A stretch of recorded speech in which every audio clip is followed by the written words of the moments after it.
बिस्मिल्लाहिर्रहमानिर्रहीम। Welcome to civil consultant. उम्मीद करता हूँ आप सब खैरियत से होंगे। तो अगर आपको नेशनल हैं स्पेनिश के, यूरोप के किसी भी कंट्री के, और वो आप अपने स्पाउस को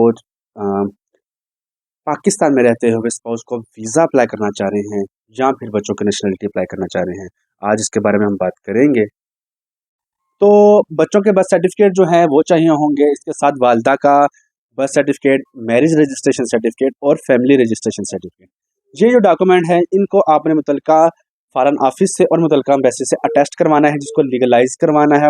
लीगलाइजेशन करवाने के बाद डिफरेंट कंट्रीज़ की डिफरेंट सिनेरियो होते हैं, लेकिन अगर हम बात करें स्पेन कैसे दे रहा है, तो स्पेन का तरीकाकार कुछ इस तरह का है कि उसके बाद अब उनको वीज़े के लिए अप्लाई कर, मतलब कि नासिमिंतो के लिए अप्लाई कर दिया जाता है और वो पेपर एम्बेसी के पास चले जाते हैं।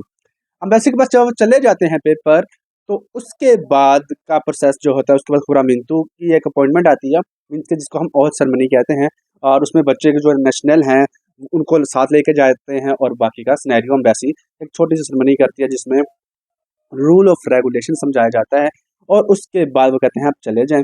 नेक्स्ट उसके बाद एक और अप्लाई किया जाता है अपॉइंटमेंट्स, ठीक है, और उसमें हम पासपोर्ट अप्लाई करते हैं। जो स्पेनिश पासपोर्ट है वो अप्लाई करते हैं, और उस अप्लाई के बाद एम्बेसी आपको एक ट्रैकिंग नंबर देती है, और ट्रैकिंग नंबर में आपका जो भी सिनेरियो होती है कि पासपोर्ट आपका जब बन जाता है तो ट्रैक नंबर जब डालते हैं तो शो हो जाता है कि आपका पासपोर्ट बन चुका है, अब आके कलेक्ट कर लें।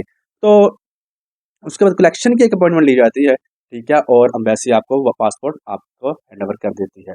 अब इसमें मेन चीज़ क्या है, अगर सपोज दोनों एप्लीकेंट वालद जो है, वालदैन जो है, उनमें से एक एप्लीकेंट नहीं है पाकिस्तान में, तो जो पाकिस्तान में नहीं होता वो अथॉरिटी लेटर देता है वालदा को या वालिद को कि जाकर मेरे हिस्से के सिग्नेचर या साइन जो है वो आप करेंगे, और बाकी बच्चे की जो प्रोसेस है वो चलता रहेगा। जब ये चीज़ें हो जाती हैं तो उसके बाद फिर एक अपॉइंटमेंट ली जाती है, जिसमें बर्थ सर्टिफिकेट जो है स्पेनिश वो लिया जाता है, जिसमें आपका DNI बनता है, ठीक है, डॉक्यूमेंट ऑफ आइडेंटिटी बनती है नेशनल की। तो ये 5 अपॉइंटमेंट्स होती हैं, और इसी तरीक़ेकार से बाकी सिस्टम जो चलता है। और अगर आप वीज़े के लिए अप्लाई करना चाह रहे हैं बच्चों को, तो उसका तरीकाकार थोड़ा सा डिफरेंट है। उसमें ये होता है कि आप ने क्या करना होता है, आपने करना होता है पहले, सबसे पहले अपने अपॉइंटमेंट लेनी होती है, एम्बेसी जो भी डेट देती है आपको, वो उसका ऑनलाइन ट्रैक होता है, और उसका ऑनलाइन ट्रैकिंग में ही आपकी अपॉइंटमेंट जो है वो बनी जाती है, ठीक है। तो पहले आप अपॉइंटमेंट्स लेंगे, और अपॉइंटमेंट्स के बाद अपने हर एप्लीकेंट की अपनी अपॉइंटमेंट्स होगी, बच्चों की अलग होगी, स्पाउस की अलग होगी, मैट्रिमोनियल चाहिए होगा।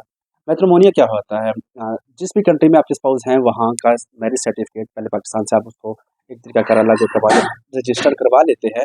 तो रजिस्टर करवाने के बाद आपको वो अपॉइंटमेंट्स चाहिए होंगी, और अपॉइंटमेंट्स के बाद आपका बाकी का सिनेरियो चलेगा। उसमें आपकी मैट्रिमोनियल चाहिए होगा, बच्चों के डॉक्यूमेंट चाहिए होंगे, FRC चाहिए होगा, और उसके साथ साथ आपका बाकी का काम भी हो जाएगा। तो ये एक तरीकाकार था जो मैंने आपको बताया। आपको अगर समझ नहीं आए तो आप कमेंट बॉक्स में जहाँ हमें व्हाट्सएप पे कॉन्टैक्ट कर सकते हैं। बाकी जाने से पहले चैनल को लाइक सब्सक्राइब करते हुए जाइएगा। अपना बहुत ज़्यादा ख्याल रखिएगा। अल्लाह हाफ़िज़। तो अगर आप पाकिस्तान में रहते हुए, ठीक है, अगर वीज़ा अप्लाई करना चाह रहे हैं तो उसका तरीकाकार, और जो नेशनलिटी है बच्चों को पाकिस्तान में दिलवाने की, उसका तरीकाकार जो है, अगर उन दोनों में से जो भी करना चाह रहे हैं, आज हम दोनों की बात करेंगे। तो पहले हम बात कर लेते हैं नेशनैलिटी की।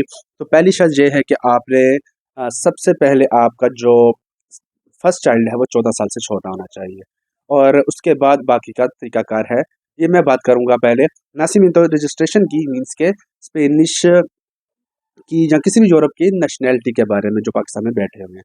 तो डॉक्यूमेंट की अगर हम बात कर लें,